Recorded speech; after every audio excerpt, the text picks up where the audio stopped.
అనుకుంటాం, వాళ్ళకంటే కొంచెం నేను బెటర్ కదా అని చెప్పేసి. అదే మా పేరెంట్ బాధపడ్డాడు, అదే పేరెంట్ కి ఈ రోజు హ్యాపీనెస్ ఇస్తున్నాం, అవునా కదా? ఇంత చిన్న ఏజ్ లో నా పేరెంట్స్ వచ్చి నేను తీసుకోవాలి అంటే పానీపూరి తినడానికి కానీ, కనీసం ఒక 5 రూపాయల పెన్ను కొనుక్కోవడానికి కానీ, ఒక బుక్ కొనుక్కోవడానికి కానీ ప్రతి ఒక్క దానికి మా పేరెంట్స్ మీద ఆధారపడాల్సిన స్టేజ్, అవునా కదా? తీసుకునే స్టేజ్ నుంచి ఈ రోజు మా పేరెంట్స్ కి ఇచ్చే స్టేజ్ కి వచ్చిన, అవునా కదా? ఆ ప్లాట్ఫామ్ అనేది అంతా చాలా పెద్దది.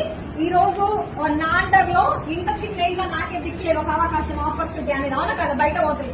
ఇంత చిన్న ఏజ్ లో నేను 88,000 తీసుకుంటూ నా అండర్ లో ఒక 3,000 నుంచి 45,000 తీసుకున్న వాళ్ళు 40 మెంబర్స్ ఇన్కమ్ ఎర్నర్స్ ఉన్నారు. 40 మందికి ఇన్కమ్ ఇప్పించుకుంటూ నేను తీసుకుంటాను. నాకే దిక్కులేము ఒక 40 ఇంత చిన్న స్టూడెంట్ డిసైడ్ అయ్యి పని చేసి ఒక 40 మంది ఇన్కమ్ తీసుకుంటారు అంటే ఒకసారి ఆలోచించండి. అందులో ఒక 40 మెంబర్స్ ఇందాక సంధ్య మేడం మాట్లాడింది కదా, ఒక 40 మంది, ఒక 35 నుంచి ఒక 40 మంది డిపార్ట్మెంట్ మెంబర్స్ ఉన్నారు, పోలీస్ కానిస్టేబుల్స్.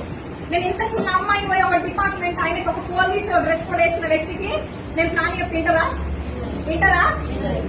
గట్టి వేసి అలా కొడతారు నన్ను, అలా కాదా? కాకపోతే అక్కడ ఉన్న కంటెంట్ అట్లాంటివి, ఓకేనా? ఏ వ్యక్తికైనా చెప్పే కెపాసిటీ ఉన్న మనది, ఓకేనా? అట్లా డిపార్ట్మెంట్ మెంబర్స్ ఉన్నారు.